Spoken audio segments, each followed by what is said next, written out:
day 7 of the July painting challenge, and look out, it's the attack of the pink demons!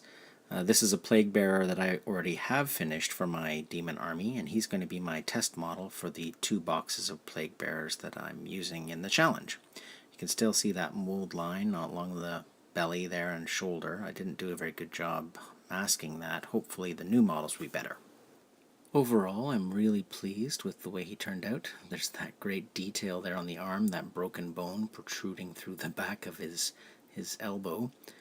Lots of great details. This guy was so much fun to paint. I'm really, really pleased with the results so far.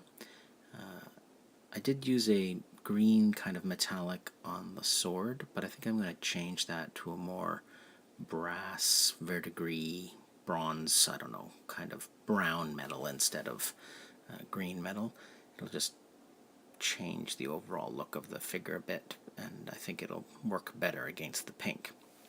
So here's what I did. I used Vallejo model colors pink and white, really, really light on the pink, right? So maybe 3 or 4 drops to 10 drops of white, and then a purple wash, and then for all of the guts and wounds and pustules and bits I used that golden yellow.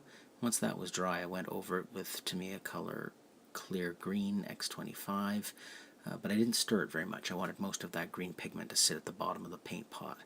I was looking for just a very faint green, and then of course I did that all over the base as well. The golden yellow with a little bit of sepia wash, and then the Tamiya transparent green over top of that.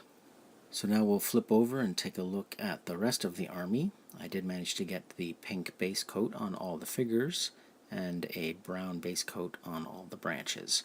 I did, just before I took these out to prime them, stick on a few of the nurglings that were on the sprues, just to kind of decorate the bases that didn't have branches.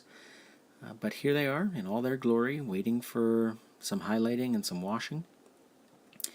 All I did for the tree branches was use Vallejo model color German camouflage black brown, number 150, straight out of the dropper, a little bit of water on the end of the brush, and then I just kind of slathered it on, as you can see here. One thing that I did have a problem with, and I should have known better, it was raining this morning when I took these out to prime them, and I don't know what I was thinking. It was really humid. I primed them anyway, and so I don't know if you can tell as I'm just kind of moving this around quickly, but the primer bloomed, so I got a lot of rough texture, a lot of dusting on the models themselves. Very disappointing, but that's the way it is. I should have waited, but didn't. And so now I have to deal with it. Hopefully it won't be an issue as I add more layers of paint. Hopefully it'll smooth out a little bit, so when it comes time to actually put a wash on, it'll work. I'm not really sure what I'm going to do. We'll kind of cross that bridge when I get there. Anyone who's had primer bloom on them before and has some tips or suggestions on what to do and how to deal with it, I'd really appreciate your comments. Like I said, I hope it's not going to be an issue, but we'll have to just wait and see. So tomorrow it'll be a second coat of pink to lighten up the skin a bit, and then some yellow on all the yummy tasty bits, and maybe even a purple wash.